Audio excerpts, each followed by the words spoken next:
माझ्या DM मध्ये मला सतत विचारला जाणारा प्रश्न, ताई तुला हे सगळं कसं काय मॅनेज होतंय, घर, मुलं, कॉन्टेंट क्रिएशन. आम्हाला तर 5ही मिनिट भेटत नाहीत, मग तू 2 मुलं सांभाळून हे सगळं कसं काय मॅनेज करतेस. तर हे बघा, मला एक गोष्ट नेहमी वाटते, ज्याला खरंच काहीतरी करायचं असताना तो किती बिझी असला तरी त्यासाठी वेळ काढतोच, आणि ज्याला खरंच काही करायचं नसतं त्याच्याकडे भरपूर वेळ असूनही काही ना काही कारण असतं. असं नाही की मला हे सगळं सोपं चाललंय, मला अजिबात सोपं जात नाहीये. 2 मुलं, घर हे सगळं सांभाळताना मलाही 5 मिनिट भेटत नाहीत. कधी कधी असं वाटतं ना की ते शाळेचे दिवस किती भारी होते. मस्त शाळेत जायचं आणि फक्त होमवर्कचं टेन्शन असायचं, बाकी इतर कोणतंच घर, संसार, मुलं या सगळ्या कोणत्याच गोष्टीचं टेन्शन नसायचं. आणि आपल्या बायकांवर एक अशी वेळ येते की आपल्या हातामध्ये डिग्री असते, टॅलेंट असतं, पण आपण घराबाहेर नाही पडू शकत. का तर मुलांसाठी. माझ्याही बाबतीत तसंच आहे. माझ्याकडे डिग्री आहे पण मी काय करू शकत नाही, जॉब करू शकत नाही किंवा घराबाहेर नाही पडू शकत, कारण माझ्या मुलांना सांभाळायला घरात कोणच नाही. त्यामुळे माझा एक असा प्रयत्न आहे की घरातूनच काहीतरी करायचं. म्हणून मी व्लॉगिंग स्टार्ट केली. मला तर काही कॉन्फिडन्स वगैरे नव्हता या सगळ्या गोष्टींसाठी, पण तरी सुद्धा मी प्रयत्न केले आणि आता बऱ्यापैकी जमतं मला.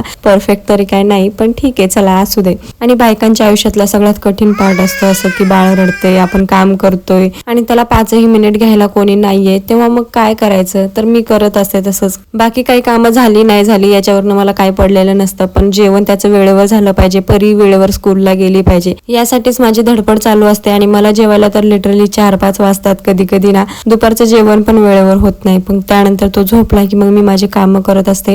कधी कधी 6-7 वाजतात मला कामं करायला. आजच बघा ना, मला 6 वाजले होते सगळे भांडे वगैरे, आणि किचनवर तर एक ग्लास ठेवायला ही जागा नव्हती, एवढं किचन भरलेलं होतं. आणि सकाळी मी एकदा झाडू मारलं होतं, ते आता संध्याकाळी डायरेक्ट मारते आणि लादी वगैरे पुसून घेते. खरंच हे सर्व करणं खूप कठीण चाललंय, पण असू दे, हे दिवस पण जातील. हे काही दिवस राहायला आलेले नाहीयेत. त्यानंतर इव्हनिंगला ना फ्रेश झाले, आणि तुम्हाला सांगते मी कंगवा शोधत होते केस विंचरायला, मला तो सुद्धा भेटलेला नाही. आणि खरं सांगायचं तर मी 2 दिवस झालं ना मी केस सुद्धा विंचरले नाहीत. पण हे आले ना इव्हनिंगला की मला थोडंसं रिलॅक्स वाटतं. म्हणजे बाबूला घेऊन त्यांनी चहा ठेवला, परत दूध गरम करायला ठेवलं, मस्त त्यांच्या हातचा गरमागरम चहा पिला, आणि पूर्ण दिवसाचा थकवाना कुठं गायब होतो काय समजतच नाही. त्यानंतर परत पुन्हा कामाला लागा. मग परीचा होमवर्क घेतला, त्यानंतर परत त्याला खायला घातला, आणि मग लगेच रात्रीच्या जेवणाची तयारी. दिवस कधी उजळतोय आणि कधी मावळतोय ह्याचा काही मला पत्ताच लागत नाही. असंच काहीतरी माझं चालू आहे सध्याचं रुटीन. माझं तर पूर्ण घड्याळ चाललेलं आहे. तुमचं कसं चालू आहे ते मला नक्की कमेंट करून सांगा. भेटूया नेक्स्ट व्लॉग मध्ये. Okay, bye bye.